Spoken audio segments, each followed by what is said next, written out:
Selamat malam kepada Bapak Ibu sekalian, kepada jemaat GPKTI Eklesia. Kita akan masuk dalam ibadah Jum tengah minggu. Mari kita akan sama-sama berdoa terlebih dahulu. Segala puji dan hormat kami panjatkan kepada Engkau ya Tuhan. Biarlah sebentar bila mana kami mengikuti ibadah tengah minggu menuju kuasa-Mu, hadirat-Mu ada di tengah-tengah kami ya Tuhan. Dan setiap pujian yang kami nyanyikan juga terlebih kebenaran firman-Mu yang akan dibawakan oleh Bapak Pendeta Dola menjadi berkat untuk kami sekalian. Kami berdoa hanya di dalam nama Tuhan Yesus yang percaya katakan amin. Kita akan menyanyikan sebuah pujian sudah sebagai pengantar firman Tuhan, yaitu Roh-Mu yang hidup penuhiku.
Terima kasih kepada Pak Roni yang menaikkan pujian pada saat ini.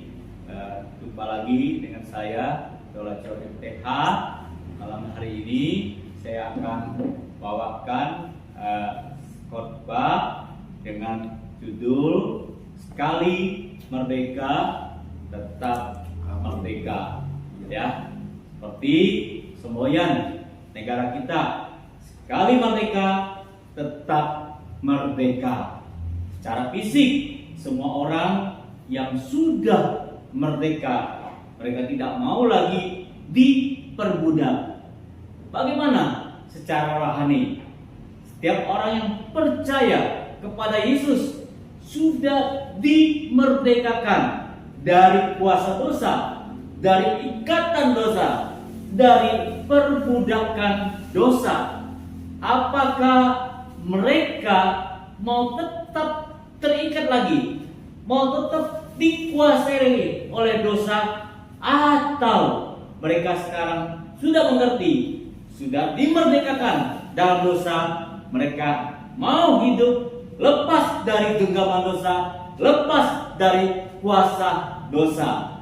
Jemaat sekalian, ya, hari ini saya mengajak kita melihat satu bagian firman Tuhan dari Filemon pasal 1. Mari kita buka Alkitab kita, Filemon pasal 1. Filemon pasal 1 ayat 8 sampai 17. Demikianlah firman Tuhan. Karena itu, sekalipun di dalam Kristus aku mempunyai kebebasan penuh untuk memerintahkan kepadamu apa yang harus engkau lakukan, tetapi mengingat kasihmu itu, lebih baik aku memintanya daripadamu. Aku, Paulus, yang sudah menjadi tua, lagi pula sekarang dipenjarakan karena Kristus Yesus, mengajukan permintaan kepadamu mengenai anakku yang kudapat selagi aku dalam penjara, yakni Onesimus. Dahulu memang dia tidak berguna bagimu, tetapi sekarang sangat berguna bagimu maupun bagiku. Dia kusuruh kembali kepadamu, dia yang buah hatiku. Sebenarnya aku mau menahan dia di sini sebagai gantimu untuk melayani aku selama aku dipenjarakan karena Injil. Tapi tanpa persetujuanmu aku tidak mau berbuat sesuatu. Supaya yang baik itu jangan engkau lakukan seolah-olah dengan paksa, melainkan dengan sukarela. Sebab mungkin karena itulah dia dipisahkan sejenak daripadamu, supaya engkau dapat menerimanya untuk selama-lamanya.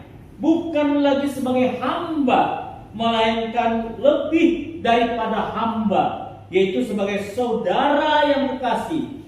Bagiku sudah demikian, apalagi bagimu, baik segala secara manusia maupun di dalam Tuhan.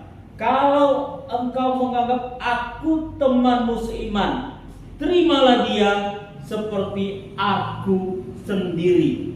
Ya, nah, jemaat sekalian, saya teringat sebuah perkataan, ya, dari Max Lucado.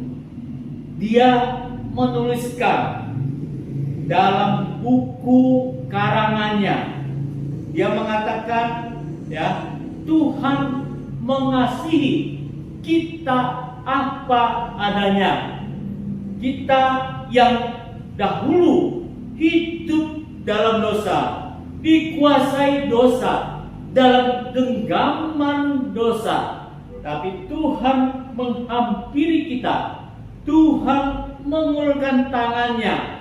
Tuhan mengasihi kita apa adanya. Dalam kuasa dosa, Tuhan mengangkat kita sehingga dosa kita sudah digantikannya di atas kayu salib. Kita disucikan, kita dikuduskan, sehingga kita menjalani kehidupan sebagai manusia baru.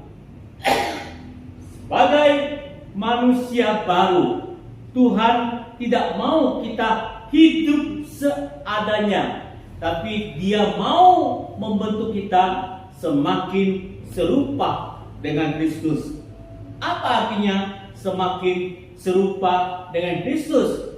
Yaitu menjalani kehidupan, ya, tidak lagi dalam kuasa dosa, tidak lagi dalam genggaman dosa, tidak lagi gampangan jatuh ke dalam dosa.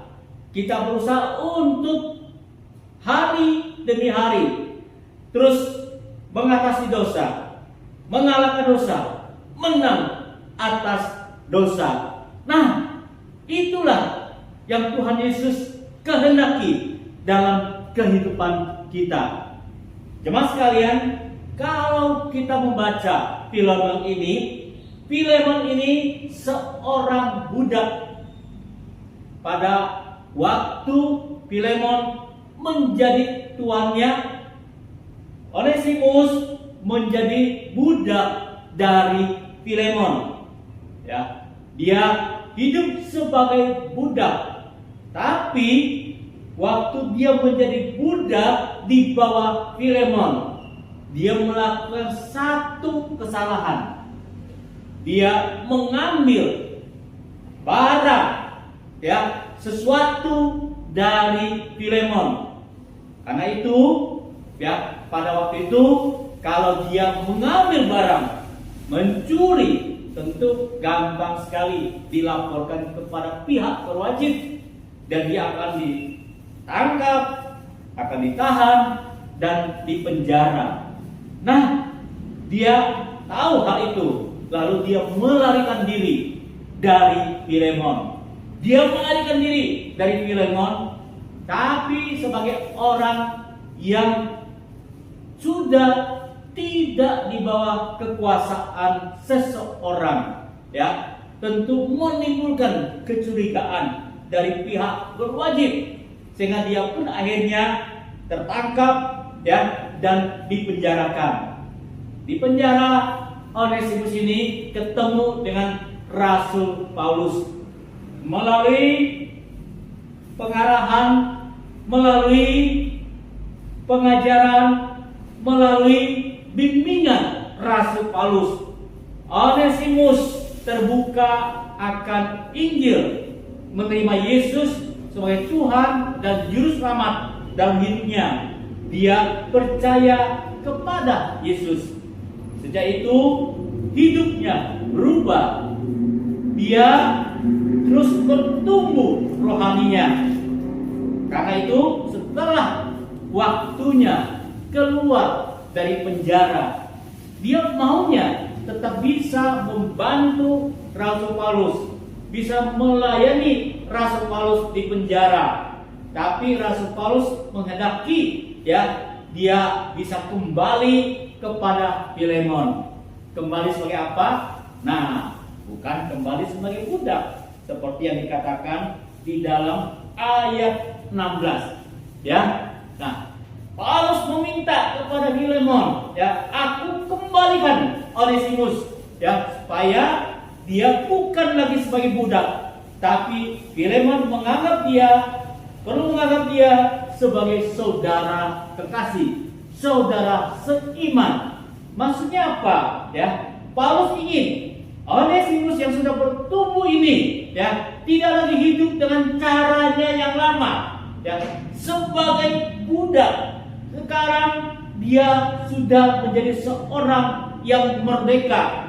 Bukan saja merdeka secara fisik, tapi dia sudah merdeka secara rohani. Maka Onesimus ini ketika kembali kepada Filemon, bukan lagi sebagai budak, tapi sebagai rekan kerja Filemon. Nah, jemaah sekalian, Filemon, ya, kalau kita pelajari tentang Filemon ini ternyata, ya, di tempatnya dia mempunyai jemaat. Jadi Paulus ingin Onesimus kembali kepada Filemon, membantu Filemon dalam pelayanan, ya, di jemaatnya. Nah, itulah permintaan Paulus.